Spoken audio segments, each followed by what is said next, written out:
So next we'll move into the public comments section, which is, as we all know, limited to 20 minutes total, with a maximum of 2 minutes per speaker. And we have the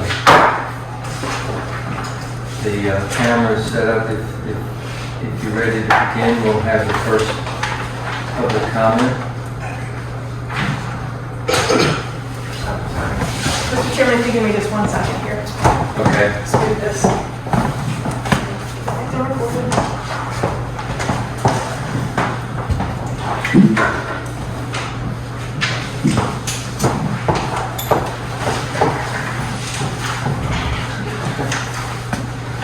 Hey everybody, my name is Chad Moore. I'm at 30663 zip code.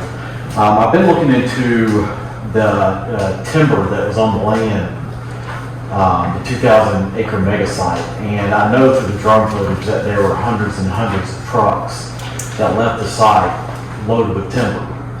And my concern is that timber, after I went to the state and asked the state for the invoices for the timber, they said that it was the JDA's responsibility, as you guys have leased the land.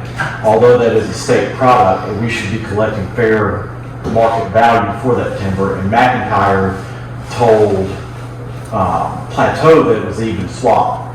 And I'm not sure how we come to an even swap with hundreds and hundreds and hundreds of trucks of mixed timber, when we, as a JDA, should be getting credit for that timber back towards the Plateau grading contract, as opposed to being an even swap. It sounds like a sweetheart deal, and I'm afraid that if research went a little further into it, that we would have a violation of the gratuities clause in the Georgia Constitution. And unfortunately, based off what the state of Georgia has done, and my conversations with Andrew Capizzuto, is he's putting it back on the Joint Development Authority. Now, if we fall under a gratuities clause, that could be very, very dangerous for the board of directors and the Joint Development Authority, and therefore the liability of the county is outlined, because we obviously don't have the money to pay out pilot payments. So it would be very judicious, I feel like, of the board of directors to go back to Plateau and request a credit for that timber, so that we can utilize those funds and pay out the pilot payments that should go back to the counties, as we haven't received those yet. The second part, I believe, in that pilot agreement is that Rivian was supposed to have a nice pilot payment by 2023, and I don't think that's happened either. I think that was in part of the agreement, so I'm not sure exactly what occurred with that. Thank you, gentlemen. Thank you, Mr. Moore. Who's next?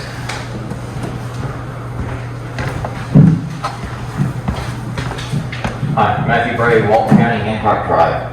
I'd like to bring back up the remaining dilapidated house along Highway 278 that's still on the Stanton Spring North property. I am thankful to see today that the house adjacent to the gas station has finally begun being addressed this week, and hopeful that will continue with removal of the remaining one. It's been over a year that they've been vacant, and it's now been 2 months since everyone's attention was brought to it by a neighbor of mine and I again. It's my understanding that the lease between the state and the JDA conveys an estate for years with the rights, privileges, and responsibilities of such. Furthermore, it's stated on page 152 of the EDA, which is page 3 of the state JDA Intergovernmental Lease Agreement, as part of paragraph 3, that the leasee shall not A, use the property for any illegal purpose, nor for any purpose inimical to the health, safety, and welfare of the public, or B, fail to reasonably maintain the property, reasonable wear and tear accepted. The definition of inimical is tending to obstruct or harm, unfriendly, and hostile. It's my belief that leaving those structures in the state that they have been for so long, with doors hanging from hinges, trash strewn about the yard, present themselves to the community as an eyesore, potentially detrimental to adjacent property values, and one as a potential hazard to public health, since it's a lead and asbestos-bearing structure. I don't believe that that reflects reasonable maintenance of the property and could possibly even fall under the category of inimical behavior. Thank you. Thank you, Mr. Bray.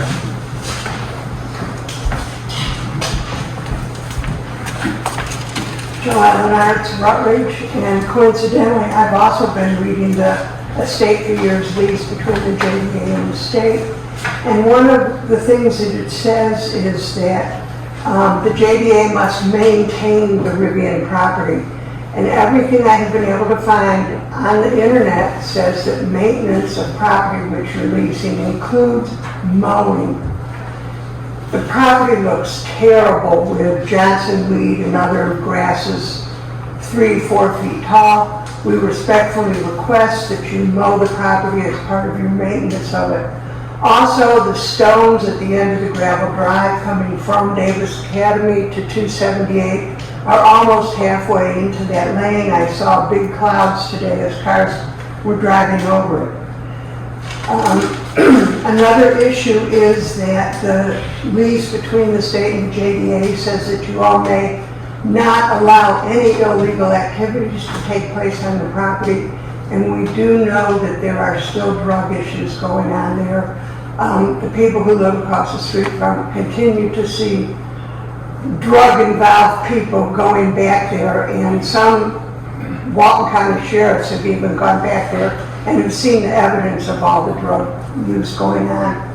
And the last thing is, when Ms. Gray objected to the Morgan BOA not meeting it the day of their bylaws, saying that they should meet on Tuesdays instead of Wednesdays, that was because Ms. Anton's husband was having chemotherapy on Tuesdays, so they changed it for that. We have requested that you go back to follow your bylaws, which say 6 o'clock on Tuesdays. We have a lot of people who have said that they would attend these meetings if they were at a time that they could. So please consider going back to what your bylaws say.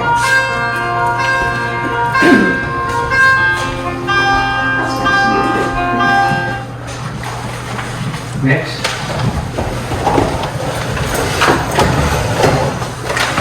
Excuse me.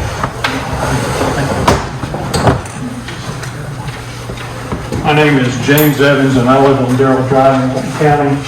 Let me start off and say thank you, Mr. Thompson, Ms. Hall. The house that was on Davis Academy and Highway 278 has been demolished. Dust was coming up from it as I drove down here. I spoke to Ms. Hall earlier. The one that's further down Highway 278 where Dixie Highway comes in is scheduled to be demolished. Matthew, that's where it's got to roll off. Doors have been kicked in and everything else. The third house, which is right down there at Dixie Highway and 278, the old Cowboys bar has been jacked up, sitting on tandem wheels for 6 months, 8 months. That needs to be gone, and I think Ms. Hall also said that was going to be taken care of. We talked about the drug apparent activity taking place. I went up to Walton County Sheriff's Office several weeks ago, spoke to Major Scott Wysant. They did not pronounce his name correctly. And I spent 20 minutes with him. He was very interested in what's taking place. We have a problem that did not exist until this development started.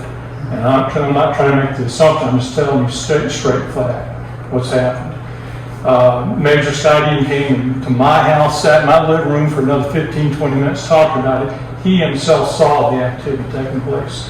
Previous residents have been up here talking about it, that we have a problem that needs to be addressed.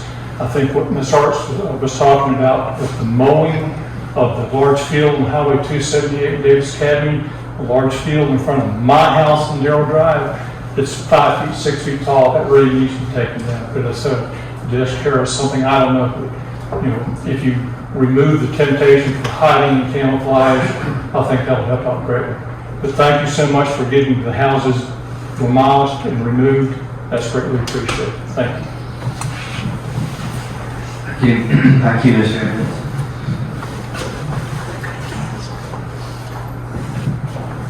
Next.